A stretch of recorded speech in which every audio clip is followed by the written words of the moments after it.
Oke, assalamualaikum warahmatullahi wabarakatuh. Terima kasih buat rekan-rekan guru MBMP di Kabupaten Banyumas. Untuk siang hari ini agenda kita adalah demonstrasi ya terkait dengan yang nanti akan menjadi job di LKS Kabupaten. Yang pertama ini yang ingin kita demonstrasikan adalah terkait dengan engine maintenance dan juga troubleshooting. Jadi yang pertama biasanya kan unit sudah di trouble ya tentunya ya. Dalam hal ini itu kita ambil trouble di engine kontrolnya, itu ada fuse dan juga relay yang diputus. Yang kedua yaitu di sensor ada satu, itu umumnya biasanya seperti itu. Untuk proses jalannya pekerjaan sama kayak yang tadi di teori ya, Mas Bintang nanti ditunjuk untuk melakukan demonstrasi. Monggo Mas Bintang, yang pertama dilakukan persiapan dan juga prosedur keselamatan kerja. Assalamualaikum warahmatullahi wabarakatuh. Perkenalkan, nama saya Bintang Dwi Hara Pratama. Di sini saya akan melakukan engine maintenance dan troubleshooting. Hal yang pertama saya lakukan adalah persiapan alat pelindung diri, sarung tangan, topi safety, wear pack, safety shoes ada siap digunakan. Lalu selanjutnya persiapan alat, repair manual ada, tag maintenance ada, untuk peralatan, kunci ratchet ada, batang sambungan ada, kunci busi ada, kunci pasring ada, multitester di depan, nyala, kalibrasi berhasil, multitester bekerja dengan baik. Selanjutnya ada termogan cek fungsi berfungsi dengan baik. Selanjutnya ada radiator cap tester ada, relay checker ada siap digunakan, baterai menyala siap digunakan. Lalu selanjutnya adalah belt tension gig. Ini nggak usah.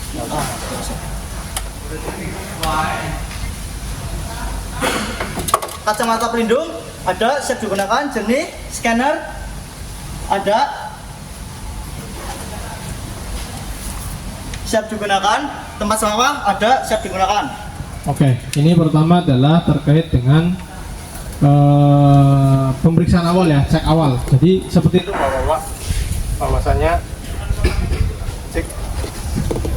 bahwasanya untuk pemeriksaan awal adalah mengkonfirmasi terkait dengan alat dan juga persiapan diri juga ya, kayak pakai safety shoes, kemudian pakai sarung tangan, wear pack, mungkin topi ada ya, dan juga alat-alat kayak repair manual, terus ada keti, dan juga alat-alat yang lain kayak tadi yang di atas. Itu maksudnya di pemeriksaan awal dan juga terkait dengan prosedur keselamatan kerja. Yang selanjutnya yaitu nanti akan dilakukan pemasangan fender cover, seat cover dan juga belt cover ya. Oke Mas, lanjut. Selanjutnya pemasangan fender cover, seat cover, dan cover yang lainnya. Pemasangan seat cover. Ada listrik ya?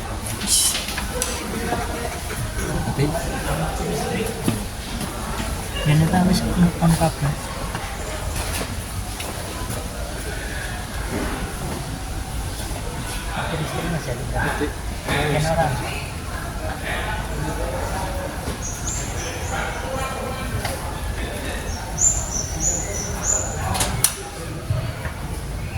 Selanjutnya buka mesin, pasangkan fender cover. Ini konfirmasi dulu kedua ini kan sudah dipasang tuh, ini taruh sini dulu aja. Nah jadi konfirmasi problem dulu. Ini kan sudah dipasang seat cover, steering, floor mat, sama yang buat kelas transmisi. Itu jangan langsung masang ini, tapi konfirmasi dulu aja biar lebih enak. Dikonfirmasi. Kombinasi lumet, steering cover, dan seat cover. Selanjutnya pada saat di starter, mobil kok di starter namun tidak bisa menyala. Selanjutnya buka mesin. Mesin masang fender cover. Jadi tidak bolak-balik.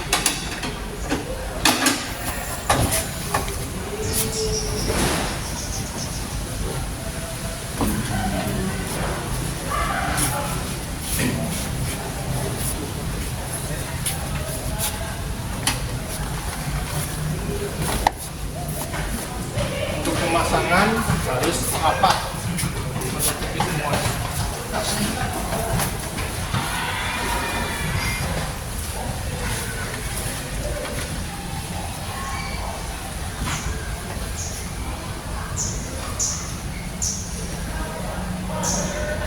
Rapikan fender cover sampai bagian mobil tertutup.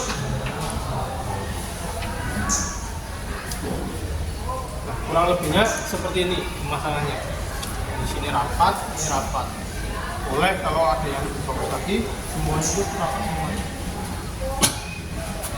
Yang selanjutnya yaitu kita masuk ke pemeriksaan dan perawatan baterai. Ya, monggo pastikan. Baterai itu ada pemeriksaan tegangan baterai, kotak baterai, berat jenis, tutup baterai, perawatan full. Pertahanan maupun penggabung masih dalam kondisi yang baik. Ini ya, jadi bawah pun juga harus dicek. Di kotak itu namanya kotak ya, bawah juga dicek. Ini yang sering kelewatan. Kemudian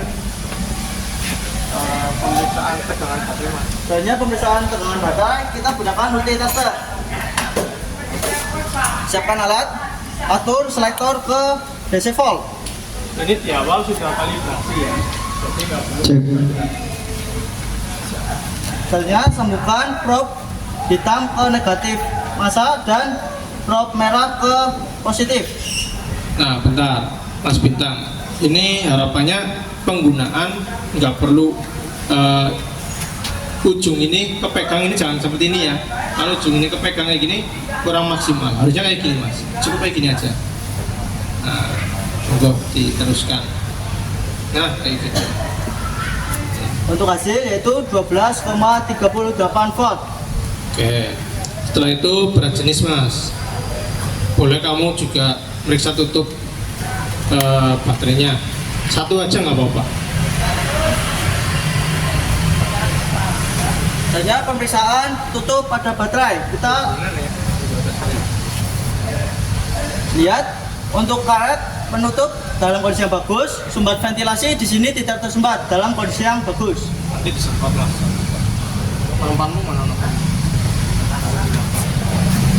Sama di sini.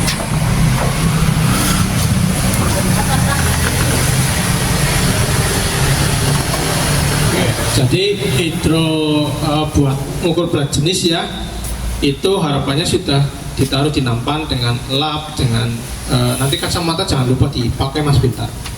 Gitu. Kacamata mundi.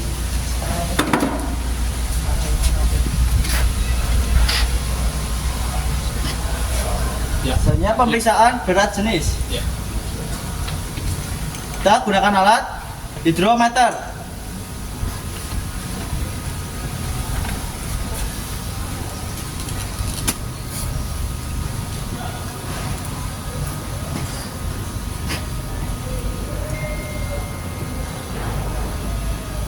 Hasil pemeriksaan yaitu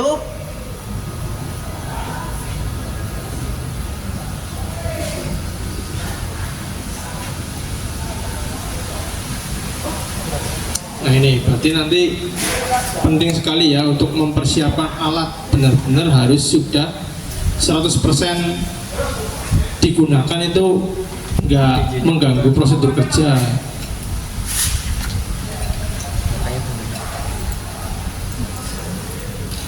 Oke ya, ini untuk pemeriksaan hidrometer berat jenis baterai.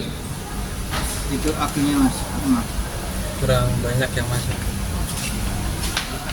Airnya kurang ya.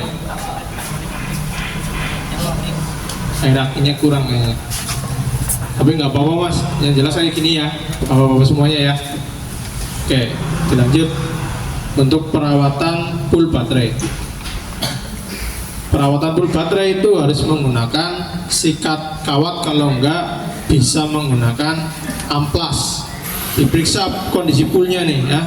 Kalau ada yang sudah deformasi bilang aja, ini sudah gombal-gombal tapi tetap ada perawatan dengan disikat atau diamplas. Ada amplasnya mas? Ada. Karena ini masuk dalam poin penilaian, gitu ya. Kemudian ada volume elektrolit baterai. Jadi monggo untuk yang di sini itu dibikin flow yang smooth, ya. Misal tadi pertama kotak baterai, yang kedua kan enaknya itu volume elektrolit ya. Iya. Yang ketiga itu tutup. Nah, yang keempat baru dilakukan pemeriksaan berat jenis. Nanti full bisa itu. Jadi kita bikin flow yang smooth. Ini untuk baterai. Tadi mungkin nanti bisa ditambahkan bahwasanya untuk tutup baterai ya. Boleh kalau mau disemprot juga nggak apa-apa. Seperti itu sebagai perawatannya. Oke, selanjutnya yaitu kita masuk ke subpemeriksaan di area oli mesin dan juga perawatan filter udara serta saluran intake dan selang vakum. Monggo mas. Dipstick, bersihkan dipstick. Masukkan dipstick kembali. Periksa volume oli. Di sini volume oli berada pada level up, menandakan volume oli cukup. Selanjutnya pemeriksaan kualitas dan kekentalan oli. Di sini kentalan oli dalam kondisi yang bagus, namun warna sudah keruh. Harus dilakukan perbaikan dan pergantian. Ini ya, yang sering menjadi ambigu itu seperti ini. Ya, kalau tadi kan kita harapannya ketika keruh itu nanti di kekentalannya atau viskositasnya otomatis bilang aja udah tidak bagus seperti itu. Jadi nggak ada dua asumsi ya, istilahnya kita lihat keruh tapi viskositasnya kok baik lah. Terus kesimpulannya apa? Itu kalau bisa itu satu ini aja, linear aja. Kalau sudah dilihat keruh itu nanti bilang aja untuk viskositasnya sudah jelek dan perlu dilakukan penggantian. Seperti itu. Kalau nanti dilihat olinya ternyata masih jernih, otomatis viskositasnya harapannya juga masih baik. Jadi juri itu enggak loh kok keruh tapi kok viskositasnya baik, kan jadi bingung itu juri nilainya. Kalau bisa dibikin linear aja kayak gitu. Ini salah satu trik. Kemudian pemeriksaan filter udara mas Bintang. Selanjutnya adalah pemeriksaan filter udara. Di sini saluran udara dalam kondisi yang bagus, kontak back box filter udara dalam kondisi yang bagus. Pemeriksaan filter udara, kita lepaskan, tutup box.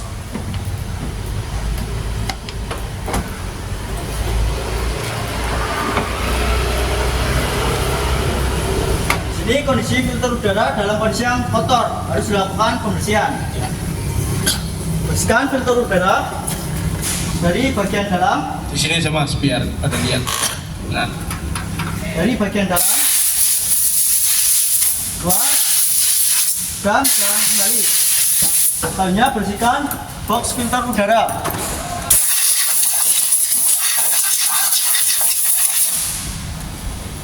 nah seperti itu ya bapak-bapak. Seperti yang tadi kita terangkan di atas. Ini kan posisi seperti ini, masuk dari bawah, berarti semprot pertama kali dari atas. Monggo mas, dilanjut. Selanjutnya pemeriksaan bagian area throttle. Di sini area throttle tidak terdapat benda asing yang masuk ke dalam throttle. Selanjutnya pasang kembali filter udara.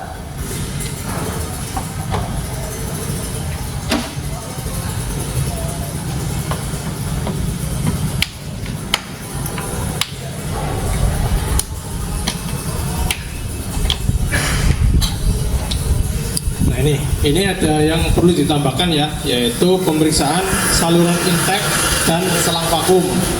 Ini Mas Bintang nanti pakai senter boleh, tapi kalau tempatnya terang nggak perlu nggak apa-apa, karena ini kan kelihatan banget sih. Nanti pertama ini ya, yang inlet yang masuk ke housing ini dicek bener-bener. Nah kalau ini kan kendor nih, biasanya ini juri iseng ngendorin ini ya. Kemudian di sini juga ada selang vakumnya nih, ada 2, terus ada juga yang ke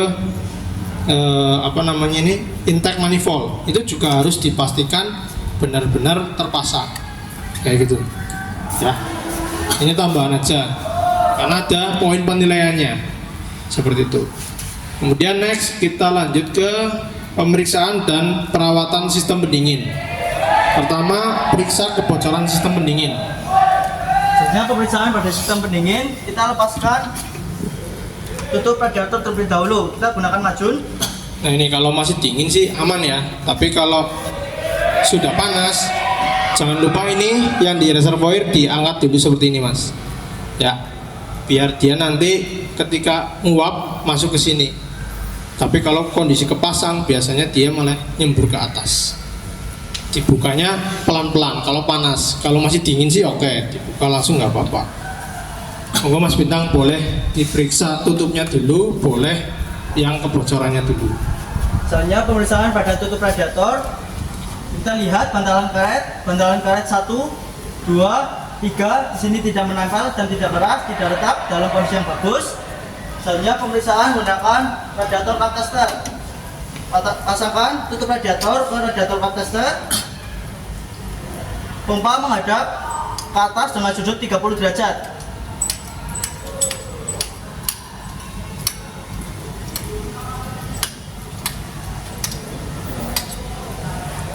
Di sini tekanan yaitu 98 kPa dan jarum tidak turun ke bawah, menandakan tidak terdapat kebocoran pada tutup radiator, dan tekanan masih memenuhi standar yaitu antara 90 sampai 110 kPa dalam kondisi yang bagus. Ya. Jadi ini ada pemeriksaan katup tekan dan juga katup vakumnya ya. Jadi ditekan dia membuka di berapa? Tadi di 100 ya mas? 100 kPa ya. Terus dia ditunggu beberapa detik, tadi turun sedikit aja, sekitar 90 ya jadinya. Jadi itu katup vakumnya. Gitu. Ini harusnya dikolaborasikan dengan repair manual ya di sini ya. Nanti boleh Mas Bintang repair manualnya dipakai kayak gitu. Kemudian tinggal yang ini tekanan kebocoran di dalam radiatornya. Selanjutnya pemeriksaan kebocoran pada sistem pendingin. Kita gunakan radiator cup tester.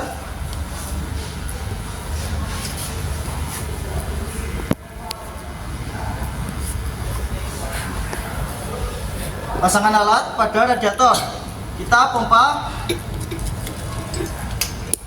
sampai 100 kPa.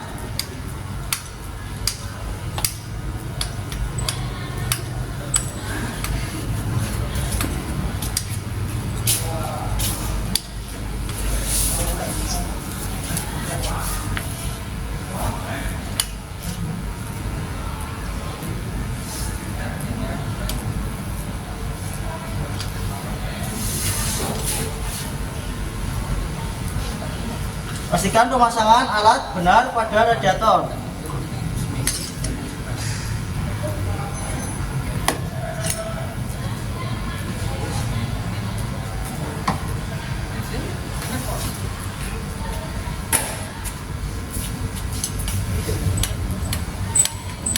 Kita pompa kembali.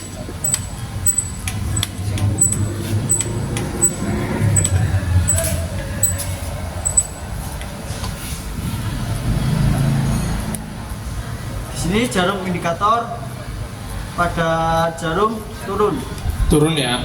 Ya. Oke, ini jangan lupa nanti pakai ini mas, senter. Nanti dicek dari atas itu saluran pendinginnya apa aja, terus bawah apa aja. Gitu. Pakai senternya tadi mana? Selanjutnya pemeriksaan kebocoran.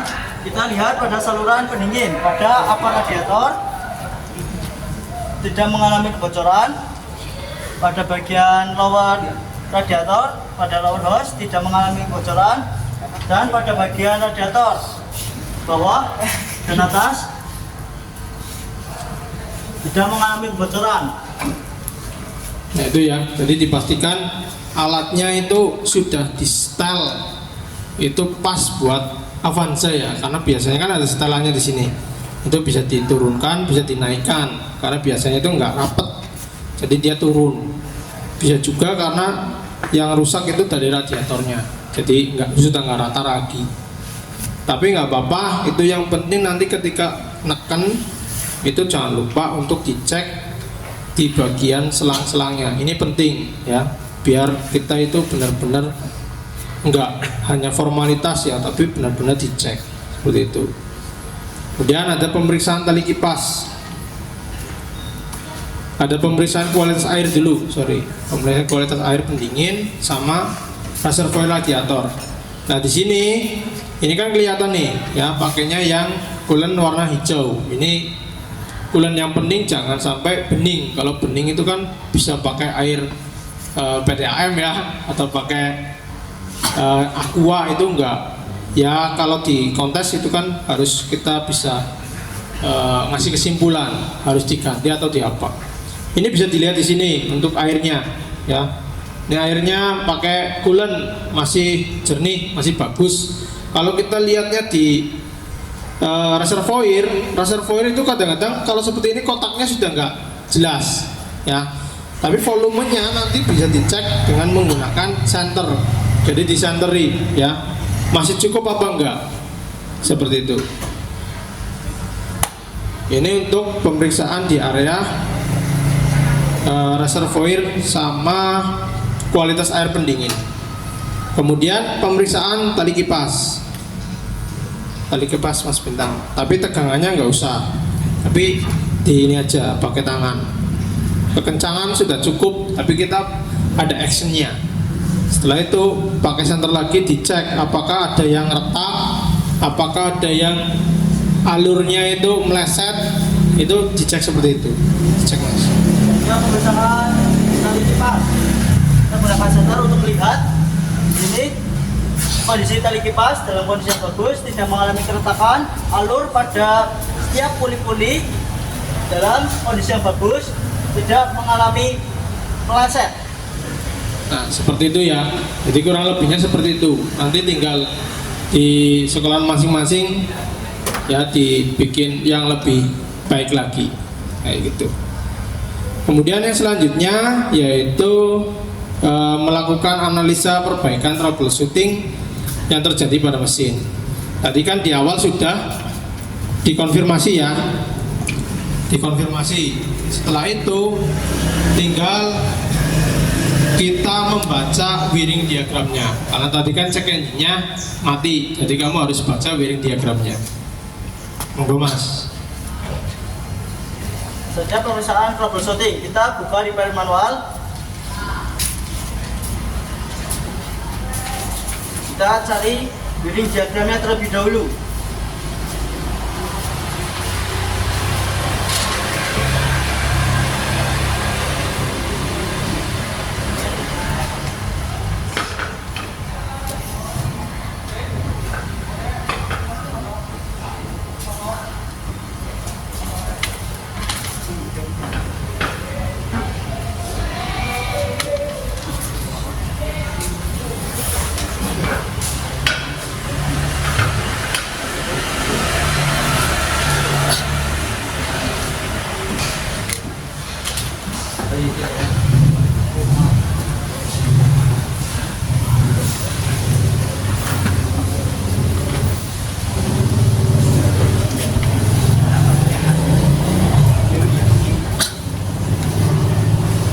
Jadi ketika lomba nanti monggo ya, biasanya ada trik-triknya ya. Biasanya dikasih catatan seperti ini ya.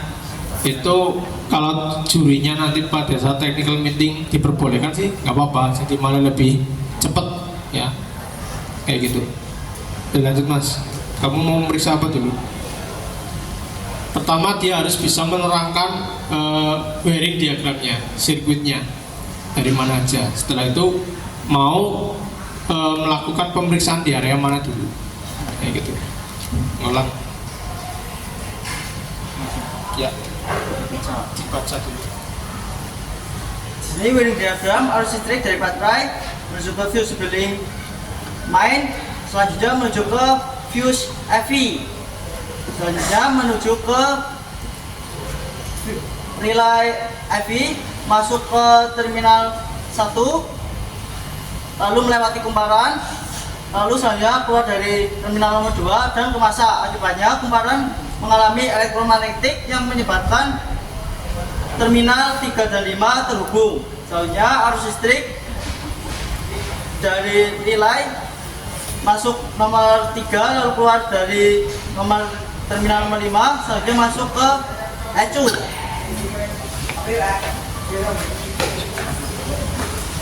Selanjutnya arus listrik dari baterai menuju ke fuse bearing main, menuju ke fuse bearing AM2, selanjutnya masuk ke ignition switch. Arus listrik menuju ke fuse bearing engine, selanjutnya menuju ke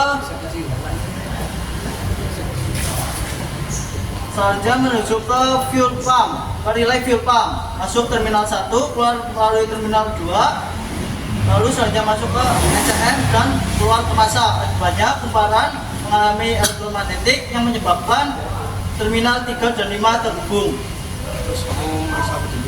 Selanjutnya lakukan pemeriksaan pada fuse 15 ampere EV. Nah, ini jadi harus bisa menerangkan dulu ya, karena di sini ada poin penilaiannya nih ya, memahami rangkaian wiring harness EV ya. Setelah itu dia mau melakukan pemeriksaan di EV-nya. Monggo Mas lanjut. EV fuse. Kita cari tahu terlebih dahulu letak posisi fuse 15 ampere EV ke repair manual. Posisinya juga kalau bisa dia by repair manual. Jadi dia tahu baca repair manual posisinya di mana, baru ke sana. Jangan hafalan. Kalau hafalan kan dia belum baca repair manual langsung menuju ke posisinya. Tapi harapannya itu harus tahu di repair manual dulu letaknya. Posisi diketahui yaitu pada bagian engine room relay block. Selanjutnya kita menuju ke engine room relay block. Buka penutup fuse block. Kita ambil yaitu fuse 15 ampere EV. Cabut fuse.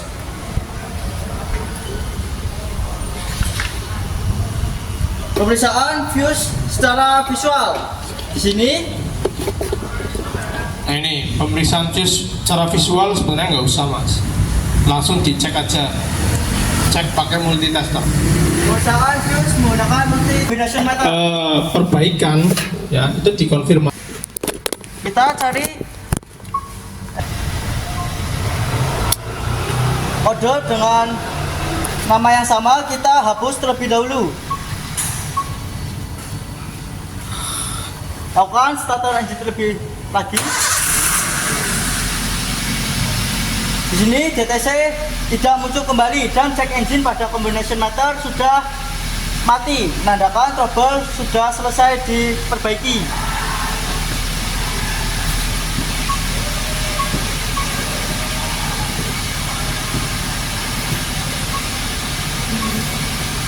Lepaskan soket pada DLC 3 pada scanner, matikan kendaraan.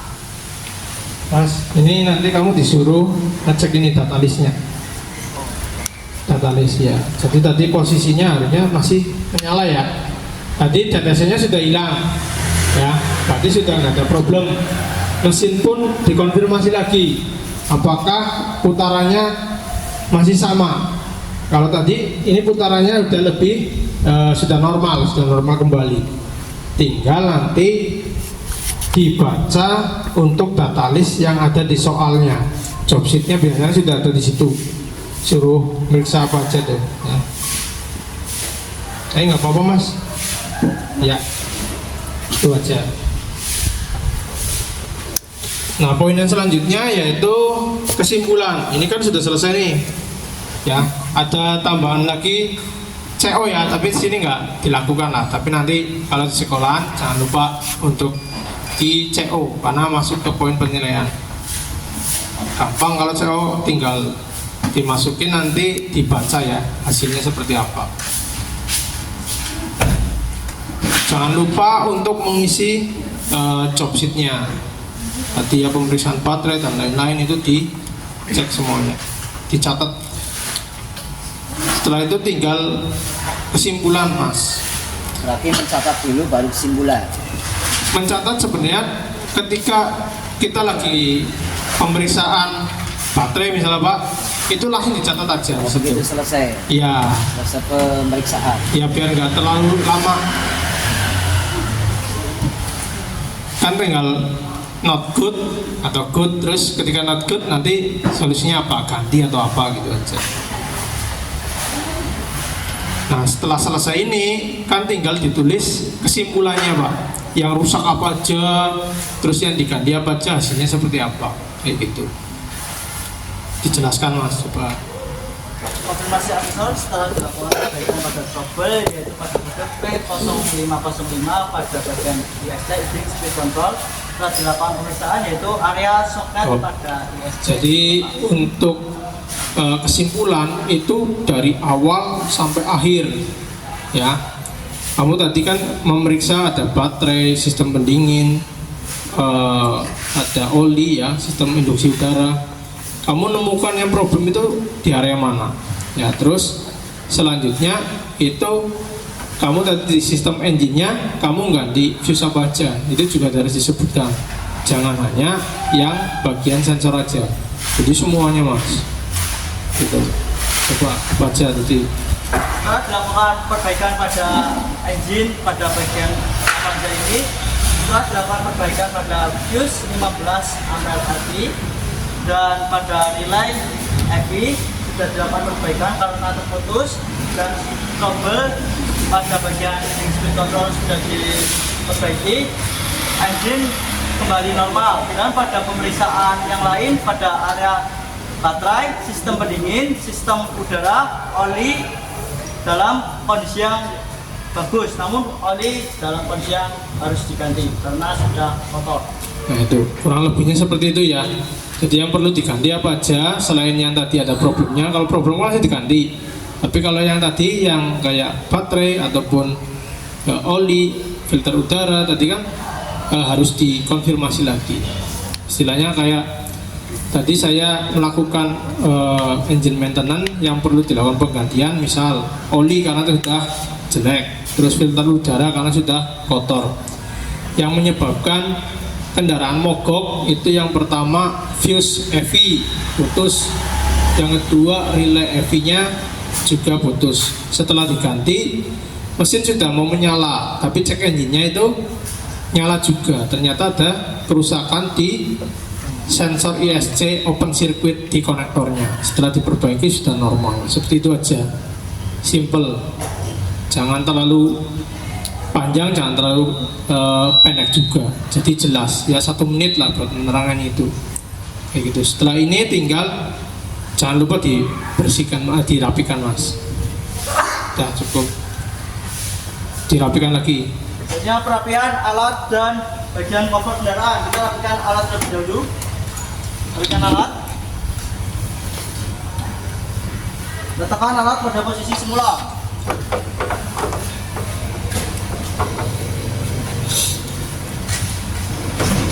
Lepaskan fender cover pada kendaraan.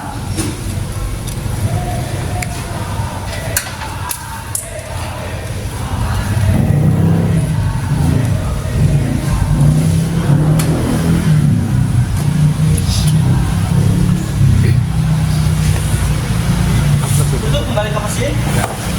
Pertama buat pribadi, yang kedua baru langsung lah biar Lepaskan cover.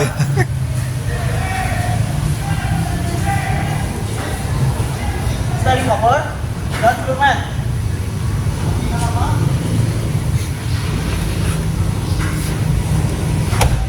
Rapikan, letakkan pada tempatnya kembali.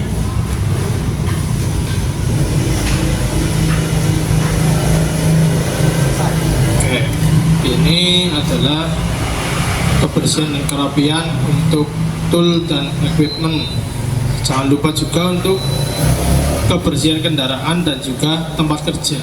Jadi biasanya nanti ada kayak sapu atau pel ya, biasanya yang dipakai di akhir harus dilakukan pembersihan di area tempat kerja dan juga media. Nah tadi kan aktivitasnya di pintu depan kanan ya, sama di bagian depan fender dan juga grill itu dibersihkan pakai kain yang bersih seperti itu. Oke Mas Bintang, terima kasih, tepuk tangan buat Mas Bintang.